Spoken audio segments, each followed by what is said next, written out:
Ang balita ko kasi na mga kabansot, si Manang Lita hindi doon natutulog sa bahay nila kasi gawa nga ng nasira nga, at siyempre siya lang daw mag-isa ang tao doon. Bahay niya. Wasak na wasak yung kanyang bahay. Oh.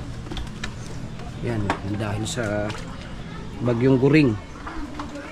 Yan nangyari sa bahay niya. Wasak. Oh. Kung natatandaan nyo po yung si Manang Lita, yung natatandaan nyo po sa vlog ni Yo, what's up now mga kabansot? Good morning po sa inyong lahat. Yan, panibagong araw naman tayo, panibagong vlog. At yung mga kabansot, at nagpasok ka na nga kahapon, no? At pagpasensya nyo na mga kabansot, 3 days tayong walang upload at gawa kasi ng aking mata. Napakasakit. Yung kagat ng ipis, kaya hindi ako makalabas ng bahay dito sa amin ngayon naman mawala-wala na siya. Yan, nakagat kasi ng ipis kagabi. Nung nakaraan. Kape nga pala dyan sa lahat ng makakapanood dito, kape po. Yan. So mamaya nakabansot maghahatid ako ng alas 11 ng tanghali dito sa aking dalawang anak kasi pinapasok nila. At yun nga pala mga kabansot, no? Kung natatandaan nyo po yung si Manang Lita, yung natatandaan nyo po sa vlog ni Kakulog na pinagawa niya po yung bahay ni Manang Lita. So napanood ko sa Facebook. Ang pangalan ng Facebook atay Bina Atienza, taga doon din yun sa may likod na yun. Napanood ko, wasak ang bahay, gawa ng hangin. Napanood ko lang naman siya. So ngayon, alam ko naman ang bahay noon, di pupuntahan ko, kakamustahin ko si Manang Lita kung okay ba siya dun sa bahay niya, kasi yung kalahati ng bahay niya talagang wasak. Pero yung ginawang bahay ni yung pinalagyan ni Lanlan ng hardiplex, hindi naman siya sira. Yung talagang lutuan. Basta pag natulog siya mga kabansot, pag natulog siya, kitang-kita nyo yung loob, makikita nyo rin siya. Kaya maya-maya ng konti, ubusin ko lang tong aking kape. Pupuntahan ko si nanay doon, si Manang Lita, kung kakamustahin natin kung okay ba siya o titignan natin kung nandun din siya. Ang oras kasi ngayon alas 7 na ng umaga. Nagising ako 6:30. Kaya tatry natin kung siya nandun kung nandun siya sa bahay niya. Alright, diba? Nga pala na mga kabansot, pasensya na nga po pala, no? 3 days tayong walang upload niya kasi gawa nga po ng aking mata. Nakagat nga siya ng ipis. Ayan. Grabe mga kabansot, at kagabi pati hindi ako masyadong nakatulog kagabi gawa ng napakalakas ng hangin at ulan kagabi. Ayun na ata yung bagyong Guring, yun na ata yung kahuli-hulihan. Grabe talaga mga kabansot, napakalakas talaga. Hanggang ngayon may baha pa rin dito sa amin. Kamusta naman kaya yung aking bubong? Ayos naman yung aking bubong. Ayos naman siya. Alright.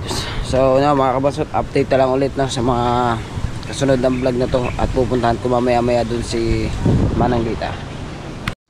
Alright na mga kabansot, ayan. Papunta na ako dun sa bahay ni Manang Lita, no? Ayan. Diba? Pero hindi diyan ako dumaan papunta dito. So mga kabansot, ako ay nakatapos na rin pala magkape. So lusong tayo sa baha para mapuntahan natin yung bahay ni Manang Lita. Titignan natin dito kasi patikan na. Titignan ko kung nandito siya. Putik man. Yun nga, sira nga ang bahay. Yan yung bahay ni Manang Lita.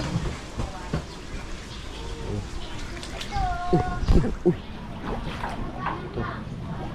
Saan ba ang daan? Sa lahat ang daan ko. Dito nga. Kaso mga ito. Yun o. Saan man daan nun? Nasa dito ako sa ano, sa Putikan.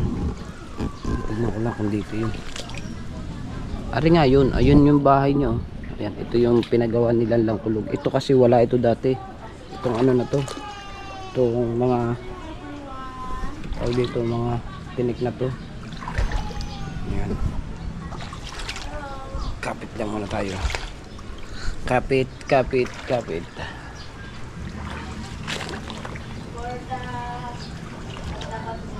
Ay! Putik mo. Uy! Lalaglag yung aking panyo ba? Andito ba si Manang Lita? Ha? Andito si Manang Lita? Saan? Sa simbahan? Wala pala dito. Simula nung nag-iba, hindi na siya dito natulog. Basta alam niya may ulan, may bagyo, Ay, hindi niya. Ang bahay niya, wasak na oh.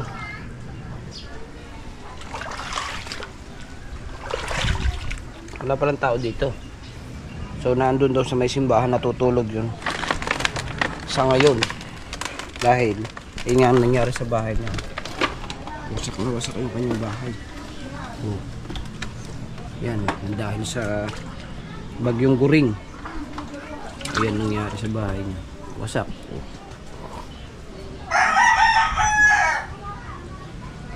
Ang lakas, bago kagabi, napakalakas pa rin ng ulan kagabi.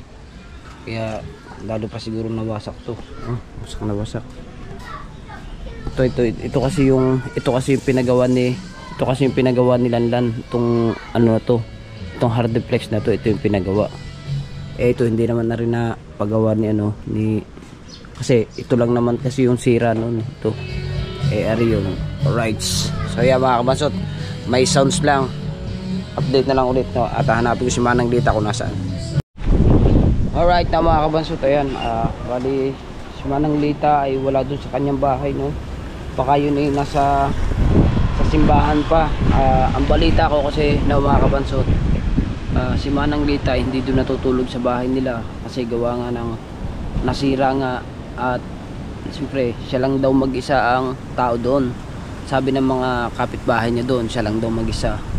Kaya doon siya daw natutulog ngayon sa may doon daw natutulog sa may simbahan pansamantala. At lalong lalo daw ngayon may bagyo, bago may nawala na nga si bagyong Guring, bago may panibagong bagyo naman, si bagyong Hana.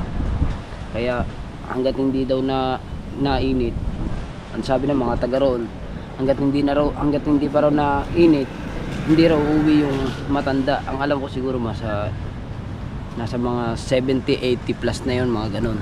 Si Manang Lita, yung may-ari ng bahay, mag-isa lang siya sa buhay eh. Kung napanood nyo dun sa vlog ni Lanlang Kulog, ang alam ko siya lang mag-isa. May anak siya, pero siya lang mag-isa nandun sa bahay na yun. Kasi yung anak niya ay meron ng pamilya, 3 anak. Kaso wala sila dito. Hindi ko lang alam kung nasaan sila. Pero yung si Manang Lita na yun, siya lang mag-isa nandun sa bahay na yun. Siya lang. Yun kasi nung hindi pa kasi yung hindi pa nawawasa kasi yung bahay na yan. Isang beses natulungan ko yan eh.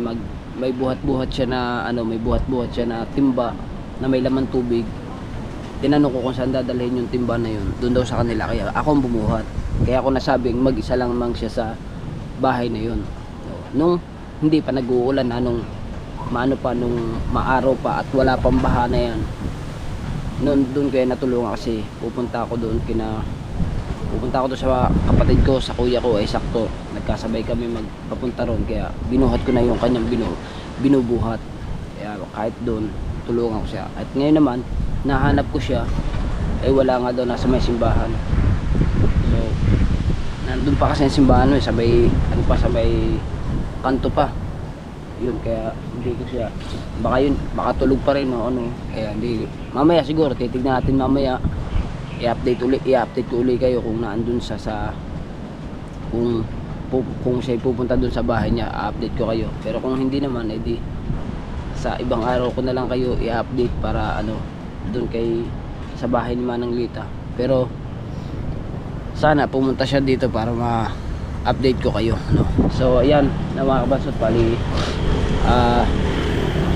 nakauwi na ulit ako dito sa bahay, at maya maya siguro mga 11 nga maghahatid ako ng mga bata sa school. At hindi ko pa alam kung anong mga maglalaba pala yung aking asawa ngayon, maglalaba. Yan, grabe mga kabansot, bagyong Hana naman ngayon ang papasok. Kaya dahil wala na si bagyong Guring, kagabi siguro, last na siguro yung kagabi yung Guring ngayon, napakalakas talaga ng hangin at ulan kahapon. Kaya ayan, ngayon Hana naman ng bagyo ngayon, walastig na. Asawa ni Hansek, si Hana. Yung pala yun. Grabe oh.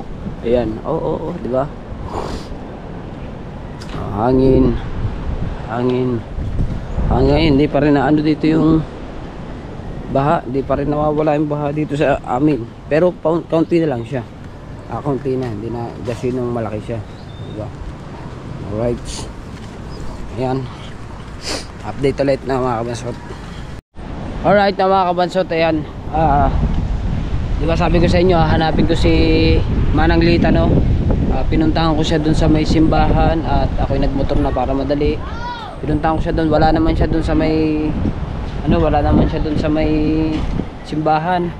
Baka nakalis na, hindi naman daw yun, baka siguro ewan ko naandun sa may kanila dun. Tingnan ko kung nandito si Manang Lita, kung nandito, sana nandito. Alright, sana nandito si Manang Lita. Hindi natin makakabansot, update ulit. Alright mga kabansot, di ko makakita talaga si Manang Lita. Pinuntahan ko na ulit dun sa doon, hindi ko na lang ulit kinuhanan. Wala talaga siya doon. Hindi ko alam kung nasaan yun si Manang Lita. Alright, okay. So yeah mga kabansot, no, hanggang dito na ating vlog. Thank you na marami sa inyong lahat, at pagpasensya nyo na nga po ulit. Bali 3 days tayong walang upload, no. Thank you doon. Ayan, right, at